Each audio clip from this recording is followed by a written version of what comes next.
नमस्कार जी, राम राम दोस्तों। आपके अपने YouTube channel Hansraj Saran GK में स्वागत है, अभिनंदन है। जैसा कि दोस्तों आप थंबनेल में देख पा रहे होंगे कि अपन मुगल राजपूत संबंधों के बारे में पढ़ रहे हैं जी। मुगल राजपूत संबंध, और इस क्रम में यह अपना चौथा वीडियो है जी। इससे पहले बाबर के साथ राजपूताना के संबंध, जिनमें राणा सांगा के हमने 2 युद्ध देखे थे, बयाना व खानवा व चंदेरी के शासक मेदिनी राय को देखा था, जो गागरोन की जागीर जिसके पास थी। उसके बाद में हमने हुमायूं को देखा, हुमायूं के समय कर्मावती को। और उसके बाद में बात करें तो हुमायूं ने मारवाड़ के मालदेव के यहाँ शरण ली थी, परंतु शेर शाह के कहने के अनुसार मालदेव ने फिर उनको शरण अपने पास न देकर अमरकोट के राजा वीर साल के महल में भेज देता है। उसके बाद में अपन ने ये पढ़ा था कि 1540 में जो फिक्स डेट है 17 मई 1540, और 17 मई 1540 में शेर शाह सूरी ने हुमायूं को पराजित कर दिया था। किस युद्ध में? कन्नौज या बिलग्राम युद्ध में। और शासक बन जाता है शेर शाह, जिसे कहते हैं द्वितीय अफगान साम्राज्य, ठीक है जी, यानी अफगान था। और शेर शाह का भी अपने राजपूताना में संबंध देखा था, तो जिसमें एक तो मेवाड़ के साथ देखा था। मेवाड़ का शासक उदय सिंह, जो शेर शाह की अधीनता स्वीकार करने वाला मेवाड़ का प्रथम शासक है। और इसके अलावा अपन ने शेर शाह से संबंध स्थापित करके कल्याणमल को देखा था। बीकानेर का कल्याणमल पहला राठौड़ शासक है जो अफगानों से संबंध स्थापित करता है।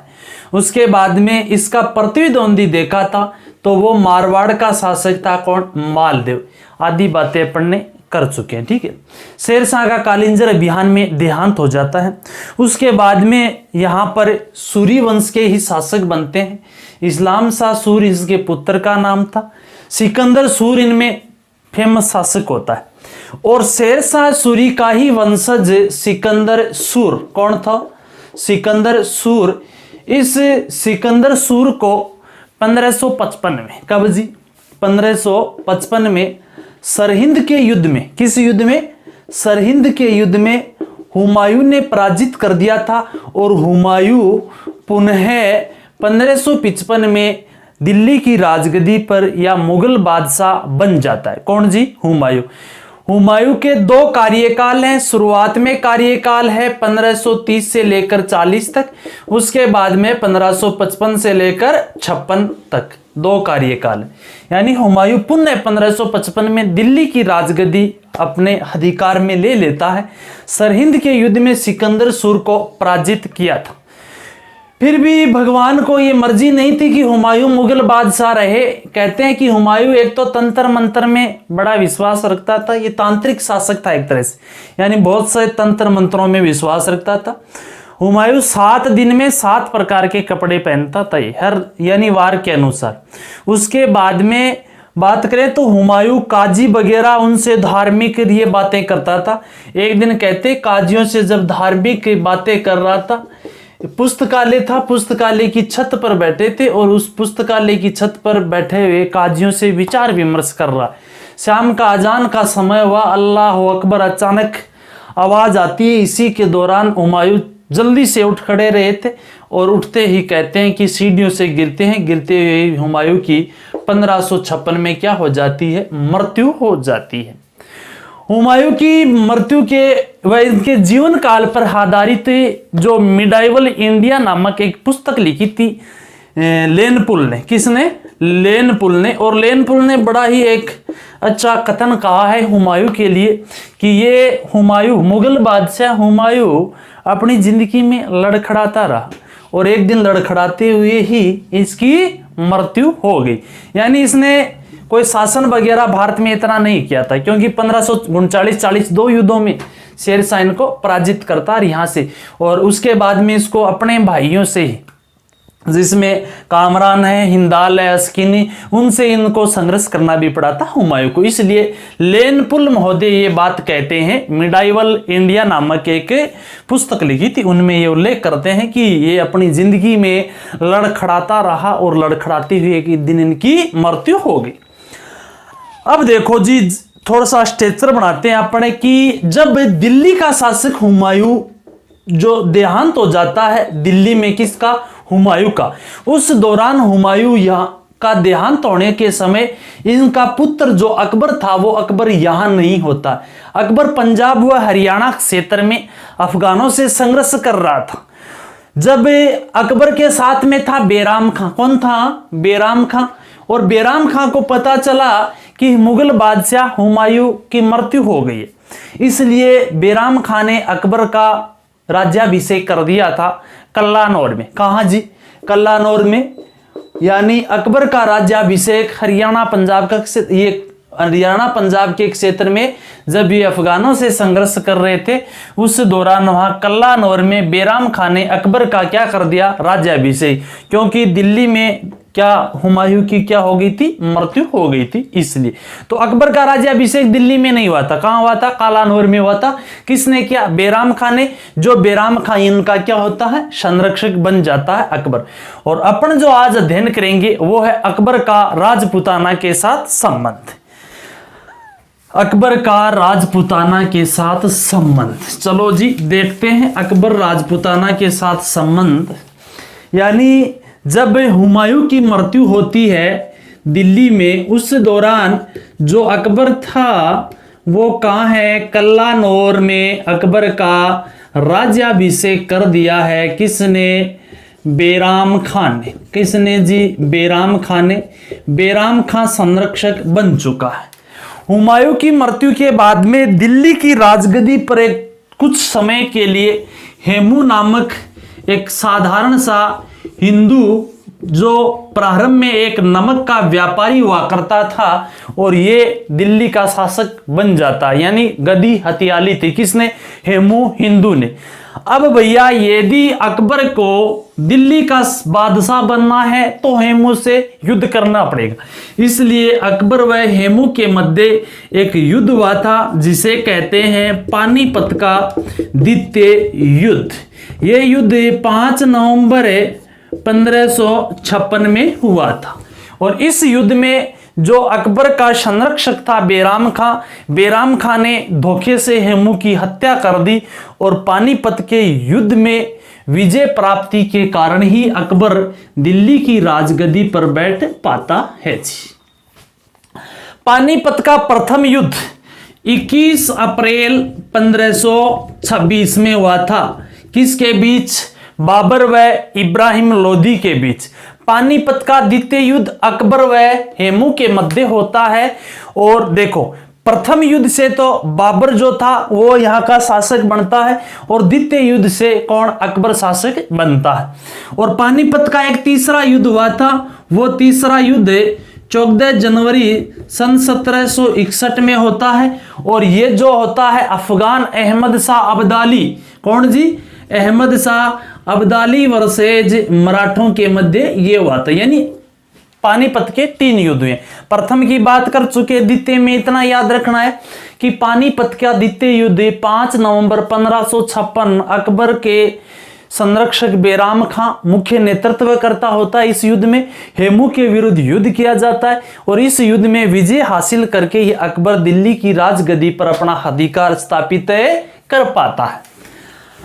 अब देखो जी दिल्ली का शासक कौन बनया, अकबर बनया। कब बनया अकबर, 1556 में। कब, 1556 में दिल्ली का शासक बन जाता है कौन, अकबर।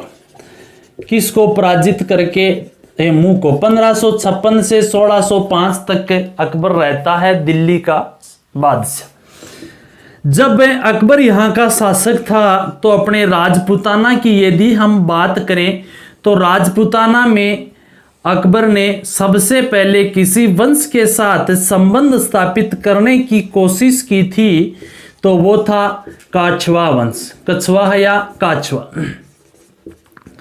कछवा है, कछवा है, कछवा है या काछवा वंश। कहाँ का है कछवा या काछवा वंश? ये वंश है जी आमेर का। कहाँ का जी? आमेर का है। इस वंश के किस शासक के साथ अकबर ने सबसे पहले संबंध स्थापित किया था? तो बता सकते हैं हम भारमल के साथ। किसके साथ? भारमल के साथ। होता क्या है जी, अकबर व भारमल की टोटल कितनी बार मुलाकात हुई थी मुख्यतः संबंध स्थापित करने में? तो 2 बार। अकबर व भारमल की जो अपनी मित्रता कह दो जी, इनके मध्य संबंध बता दो, स्थापित करने में इनकी 2 बार आपस में मुलाकात हुई थी। अकबर व भारमल की प्रथम जो मुलाकात होती है वो 1556 में होती है। कब होती है जी? 1556 में। और ये मुलाकात हुई थी आगरा में। ठीक है जी। किसके माध्यम से? मजनू खां के माध्यम से। अब देखो इसमें किस्सा आता है कि जब भारमल व अकबर की मजनू खां के माध्यम से प्रथम बार आगरा में मुलाकात हुई थी, इस दौरान मुगल बादशाह अकबर जो था वो एक पागल हाथी पर बैठा था और वो पागल हाथी बिगड़ गया या कह सकते हैं चिंगड़ गया। ठीक है जी। और उसको जो कंट्रोल किया था वो भारमल ने कर लिया था। भारमल ने अपने बलबूते पर उस पागल हाथी पर काबू पाया था। उसी समय अकबर ने विचार लिया था कि ये राजपूताना है, इस राजपूताना के साथ अपन युद्ध से नहीं जीत सकते, या तो दोस्ती करेंगे या इनके साथ बिल्कुल दमन करेंगे। युद्ध नहीं, बिल्कुल दमन या दोस्ती, जिसे नीति को कहते हैं सुलह ए कुल की नीति। यानी यहां से क्वेश्चन यही क्लियर होता है कि अकबर ने राजपूताना के साथ कौन सी नीति अपनाई थी? तो उसे कहते हैं सुलह ए कुल की नीति, दोस्ती या दमन कर देना, या तो दोस्ती कर लेनी या दमन कर देना। और इसी नीति के तहत अकबर राजपूताना में 1570 में एक दरबार लगाता है जिसे कहते हैं नागौर दरबार। कौन सा दरबार कहते हैं जी? नागौर दरबार लगाता है। इस नागौर दरबार लगाने का जो उद्देश्य होता है अकबर का अपने अधीन राजपूताना को लाना। हालांकि अपन नागौर दरबार की बड़े शिद्दत से आगे चर्चा करेंगे। अपन बात कर रहे हैं अकबर व काछवा वंश के भारमल के जो संबंध स्थापित होते हैं, उन संबंधों में दोनों की 2 बार मुलाकात हुई थी। प्रथम मुलाकात 1556 में आगरा में होती है मजनू खां के माध्यम से। किस किस की? अकबर व भारमल की। और भारमल के भुजबल से अकबर काफी प्रभावित होता है। दूसरी इनकी जो मुलाकात हुई थी वो 1562 में हुई थी। वो होती है ढूंढाड़ में। कहाँ जी? ढूंढाड़ जयपुर के आसपास का क्षेत्र। और ये किसके माध्यम से हुई थी? तो बता सकते हैं चगताई खां के माध्यम से। किसके माध्यम से जी? चगताई खां के माध्यम से दूसरी मुलाकात होती है जी। इस दौरान अकबर यहाँ क्या कर रहा था? बताया जाता है कि अकबर ख्वाजा मोइनुद्दीन चिश्ती की दरगाह अजमेर आए थे। यह क्षेत्र यहाँ का है ढूंढाड़, और ढूंढाड़ में चगताई खां के माध्यम से अकबर व भारमल की दूसरी बार मुलाकात होती। इस मुलाकात से राजपूताना को झुकना पड़ा था। सीधी सी बात यह है, कोई अतिशयोक्ति नहीं कह सकते अपन, क्योंकि जो ही अकबर यहां से पुनः 1562 में, फरवरी 1562 में पुनः जब जा रहा था ना अकबर, कहां से? ख्वाजा मोइनुद्दीन से दिल्ली की ओर, उस दौरान भारमल ने यही मुलाकात फिर करके अपनी एक पुत्री थी, उस पुत्री का नाम था हरकाबाई। क्या नाम था? हरकाबाई था। हालांकि अकबर ने तो इस हरकाबाई को मरियम उजमानी नाम दिया। क्या नाम दिया जी? मरियम उजमानी। हरकाबाई उजमानी या मरियम उजमानी का विवाह भारमल ने 1562 में अकबर के साथ कर दिया था। किसके साथ कर दिया था जी? अकबर के साथ कर दिया। और ये अपन कह सकते हैं काछवा वंश पर जो एक कलंक है, वास्तव में कलंक है। वैवाहिक संबंध स्थापित कर लेना। राजपूताना का प्रथम राजवंश कौन सा है जिसने मुगलों के साथ वैवाहिक संबंध स्थापित किए? तो बता सकते हैं काछवा वंश। राजपूताना का कौन शासक है मुगलों के साथ? तो बता सकते हैं भारमल। किसका विवाह किया था? हरकाबाई का। किसके साथ किया था? अकबर के साथ। और इसी हरकाबाई ने सलीम को जन्म दिया था। सलीम जो जहांगीर के नाम से आगे शासक बनेगा। जहांगीर को या सलीम को जन्म यही देती है हरकाबाई। अब जो ये मुगल राजपूत विवाह हुआ था, इस विवाह की जो जानकारी अपने मिलती है वो जानकारी जो यदि किसी अभिलेख से मिलती है तो वो है बरबत का अभिलेख। शायद तक आपने नहीं पढ़ा आज तक। कौन सा अभिलेख है? बरबत का अभिलेख है। और इस बरबत के अभिलेख से हमें मुगल राजपूताना के विशेष स्तरीय विवाह, हालांकि अन्य विवाहों का भी उल्लेख मिलता है, मुगल राजपूतानाओं के इस विवाह की जानकारी मिलती है बरबत के अभिलेख से। और इस अभिलेख को यदि स्थापित करवाया था तो वो स्थापित करवाया था हरखाबाई ने। किसने करवाया था? हरखाबाई ने। हरखाबाई का विवाह कर दिया जाता है भारमल के द्वारा अकबर के साथ। और अकबर ने भारमल को अमीर उल उमरा की उपाधि भी प्रदान की थी। कौन सी? अमीर उल उमरा की उपाधि, यानी मेरा श्रेष्ठ अमीर, यानी अमीर उल उमरा। जो अमीर उपाधि है मूलतः मुगल दरबार की ये उपाधि है और ये उपाधि भारमल को प्रदान करता है अकबर।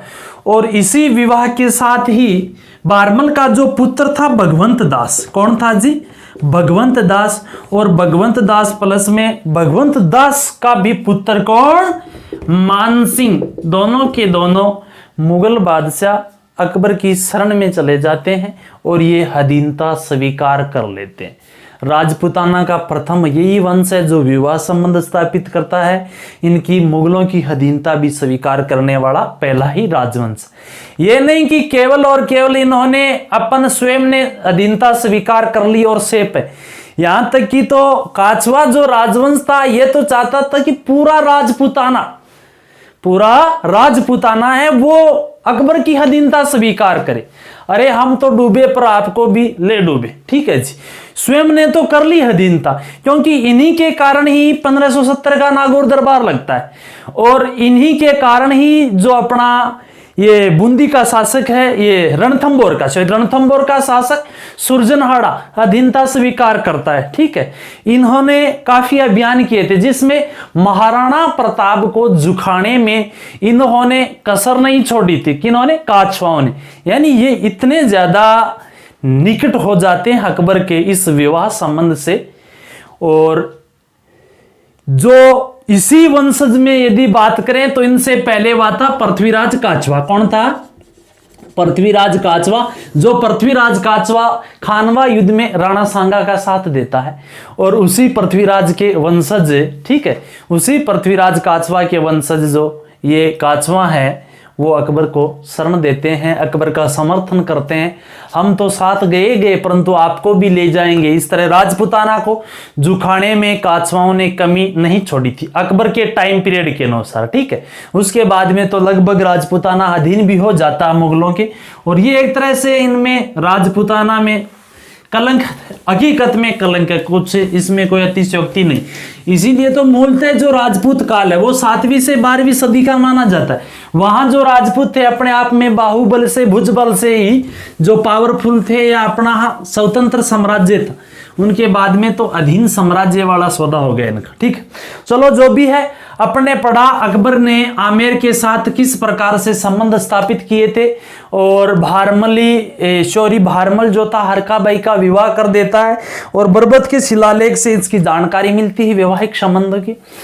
उसके बाद में यदि हम बात करें तो 1562 में, कभी 1562 में ही जो अकबर था, अकबर ने अपने साम्राज्य विस्तार की नीति अपनाई राजपूताना। और इस साम्राज्य विस्तार की नीति के तहत एक आक्रमण किया था नागौर पे। कहां पर जी? एक आक्रमण नागौर पे करता है अकबर और एक आक्रमण करता है जी मारवाड़ पे। मारवाड़ का मतलब यानी जोधपुर पे। तो यदि बात करें 1562 में जब मुगल बादशाह अकबर राजपूताना के नागौर पर आक्रमण करता है, दूसरी तरफ मारवाड़ पर आक्रमण करता है। नागौर का था जयमल मेड़तिया। कौन था जी? जयमल मेड़तिया था नागौर का। जो ही नागौर पर आक्रमण किया, जयमल मेड़तिया आ जाता है और शरण लेता है मेवाड़ में। कहाँ लेता है जी? शरण ले लेता है मेवाड़ में। हालांकि जो मारवाड़ के शासक इस पर आक्रमण करता है, मारवाड़ का शासक कौन था बता सकते हैं? मालदेव। कौन था जी? मालदेव पर आक्रमण करता है। हालांकि मालदेव के बाद में, क्योंकि मालदेव शासक कब से कब तक था? 1532 से 62 तक था, ठीक है। और यह आक्रमण कब हुआ है? 62 में हुआ है मालदेव पर। और मालदेव के बाद तो इससे लोहा लेने वाला एक मालदेव का खून चंद्रसेन राठौड़ होगा।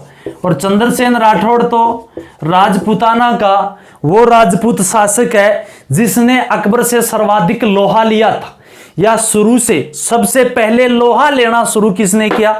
चंद्रसेन राठौड़ ने किया था। महाराणा प्रताप एक बड़ा नाम है वो, परंतु चंद्रसेन राठौड़ महाराणा प्रताप से पहले ही अकबर से लोहा लेना शुरू कर देते। चलो चंद्रसेन राठौड़ को अपन आगे पढ़ेंगे, यानी मालदेव का ही पुत्र होता है। 1562 में अकबर ने मारवाड़ के शासक मालदेव पर जब आक्रमण किया, उस दौरान मारवाड़ के कुछ क्षेत्र जिसमें पाली का क्षेत्र ही ये अकबर जीत पाया था। सबसे बड़ा जो इनका जो बिंदु है वो है नागौर का जयमल मेड़तिया। जब नागौर के जयमल मेड़तिया पर आक्रमण कर देता है तो जयमल मेड़तिया कहाँ आया था? तो हम बता सकते हैं ये शरण में आ जाता है मेवाड़। जयमल मेड़तिया कहाँ आ गया? मेवाड़ में आ गया। मेवाड़ का शासक कौन था? उदय सिंह था। जिस उदय सिंह का कार्यकाल तो 1537 से लेकर 72 तक है, यानी 1537 में उदय सिंह का राज्याभिषेक हुआ था। कहाँ? कुंभलगढ़ में। हालांकि राजगद्दी प्राप्त करता है ये 1540 में। अब चलो बात करते हैं, दिल्ली का शासक कौन है? अकबर। अकबर ने आक्रमण किया कहां पे? नागौर पे। नागौर में कौन है? जयमल मेड़तिया।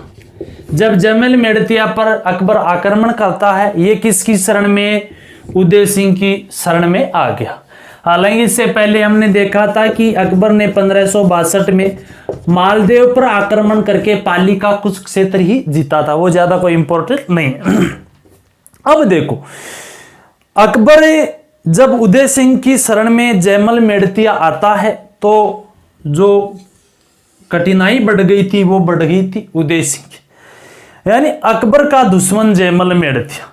यही नहीं था, उदय सिंह की शरण में अकबर का जो एक सबसे बड़ा दुश्मन था मालवा का बाज बहादुर। कौन था? मालवा का बाज बहादुर। मालवा का बाज बहादुर भी किसके शरण में था? उदय सिंह की शरण में था। यानी अकबर से जो पराजित होने वाले हैं वो किसकी शरण में? उदय सिंह की शरण में। मेवाड़ का शासक है, ठीक है जी। अब अकबर मांग कर रहा है कि जयमल मेड़तिया व बाज बहादुर मेरे को लौटा दिए जाए, पर नहीं लौटाता है। इसलिए मुगल बादशाह अकबर ने 1567 में आक्रमण किया था या मेवाड़ पर। कहां पर? मेवाड़ को। और मेवाड़ के चित्तौड़ दुर्ग को घेर लेता है। कौन घेर लेता है? अकबर। जब मेवाड़ पर आक्रमण करता है तो मेवाड़ पर आक्रमण होने वाला है कल सुबह तक, ठीक है। उससे पहले उदय सिंह को पता चल जाता है। किसको? उदय सिंह को। क्योंकि उदय सिंह का एक पुत्र था शक्ति सिंह, के नाम था जी शक्ति सिंह जा, और ये शक्ति सिंह अकबर की शरण में गया हुआ था। और इसी शक्ति सिंह ने बताया था कि मुगल बादशाह अकबर मेवाड़ पर क्या करने वाला है? आक्रमण। इसलिए आक्रमण होने से पहले ही मेवाड़ का शासक उदय सिंह स्वयं चला जाता है गोगुंदा की पहाड़ियों में, और चित्तौड़ दुर्ग की जो रक्षा का दायित्व सौंपा था वो सौंपा था जयमल मेड़तिया को। किसको? जयमल मेड़तिया को। जयमल का एक भतीजा है जिसका नाम है कल्ला राठौड़ को, एक फत्ता को, ठीक है। ये नाम आते हैं जयमल, फत्ता व कल्ला राठौड़ को। दुर्ग की रक्षा की जिम्मेदारी सौंप देता है कौन? मेवाड़ का उदय सिंह, और स्वयं चला जाता है कहां पर? गोगुंदा। क्योंकि ये बात तो अपन ही कर चुके हैं पहले कि उदय सिंह की माता कर्मावती ने यही सिखाया था इनको कि आप कैसे भी करके अपनी जान बचाकर भाग जाना, बस भागने का ही काम। अगर इनको बलिदान सिखाया देता तो या तो ये अपने आप को मर मिटते या अपना पर आक्रमण ही नहीं करने देते अकबर को शायद तक। जयमल मेड़तिया, कल्ला राठौड़ और फत्ता वगैरह ये अकबर के जो घेराबंदी है उसका सामना कर रहे हैं। कहते हैं 6 माह की घेराबंदी के बाद अकबर ने यहां पर इस दुर्ग के सामने कौन से के? चित्तौड़ के दुर्ग। जो चित्तौड़ का दुर्ग है, ये चित्तौड़ का दुर्ग मेसा के पठार पर है। किस पठार पर? मेसा के पठार पर। और इस पठार के बराबर में अकबर ने एक मिट्टी की पहाड़ी बनाई थी। कौन सी? मिट्टी की पहाड़ी, या कह सकते हैं जिसे चित्तौड़ी डूंगरी के बराबर की एक मिट्टी की जो टिल्ला बनाया था। और इस मिट्टी के टिल्ले के दौरान जो बंदा एक तगारी यहां पर मिट्टी डालता उसे कहते थे एक सोने की मोहर दी जाती थी। इसीलिए इसे मोहरी नगरी या मोहरी डूंगरी कहते हैं। क्या कहते हैं? मोहरी डूंगरी। और जो अकबर मोहरी डूंगरी पर रहकर जो अटैक करता था, कहां? चित्तौड़ पर। जब अटैक कर रहा है उस दौरान अटैक के तहत संग्राम नामक जो बंदूक से जयमल घायल हो जाता है। और जब घायल जयमल होता है तो उसका भतीजा था कल्ला राठौड़, और कल्ला राठौड़ ने जयमल को अपने कंधों पर बैठाकर अकबर के से युद्ध का सामना किया था। और 2 हाथ तो हो गए इनके, 2 इनके, इसलिए कल्ला राठौड़ को तो हम पढ़ते हैं 4 हाथों वाला देवता। 4 हाथों वाला देवता कौन है जी? कल्ला राठौड़। तो कौन सा लोक देवता है जिसने अकबर से युद्ध किया था? तो वो है कल्ला राठौड़। कौन से लोक देवता है गजनवी से युद्ध किया था? तो वो है गोगा जी। कौन है जी? अकबर ने जब नागौर के जयमल मेड़तिया पर आक्रमण किया था, और जयमल मेड़तिया आ जाते हैं उदय सिंह की शरण में, जो मेवाड़ के शासक थे। इसलिए उदय सिंह पर आक्रमण कर देता है कौन? अकबर। कब किया था? 1567-68 में। यह नहीं कि उदय सिंह की शरण में केवल जयमल मेड़तिया आए थे। अकबर का प्रतिद्वंदी मालवा का बाज बहादुर, कौन? मालवा का बाज बहादुर भी किसकी शरण में? उदय सिंह की शरण में। जब अकबर आक्रमण करता है चित्तौड़ पर यानी उदय सिंह पर, उस दौरान उदय सिंह स्वयं कहां चला जाता है? तो हम बता देंगे गोगुंदा। और गोगुंदा को अपनी अस्थायी क्या बनाया था? राजधानी बनाया था। अस्थायी राजधानी बना लेता है। चित्तौड़ दुर्ग की रक्षा का भार सौंपा था जयमल मेड़तिया को, कल्ला राठौड़ को और पत्ता को। जयमल मेड़तिया और कल्ला राठौड़ रिश्ते में चाचा भतीजा है। अब देखो जी, चित्तौड़ दुर्ग की घेराबंदी कर लेता है कौन? अकबर कर लेता है। और अकबर ने चित्तौड़ दुर्ग की जो चट्टान थी या जो फटार था, मेसा का पठार पे चित्तौड़ दुर्ग, उसके समांतर यहां पर एक जो टिल्ला बनाया था, मिट्टी का टिल्ला। और जो बंदा इस मिट्टी वाले टिल्ले में एक तगारी मिट्टी डालेगा उसको एक सोने की मोहर दी जाएगी। इसलिए इसको टिल्ले को कहते हैं मोहरी टिल्ला या मोहरी नगरी।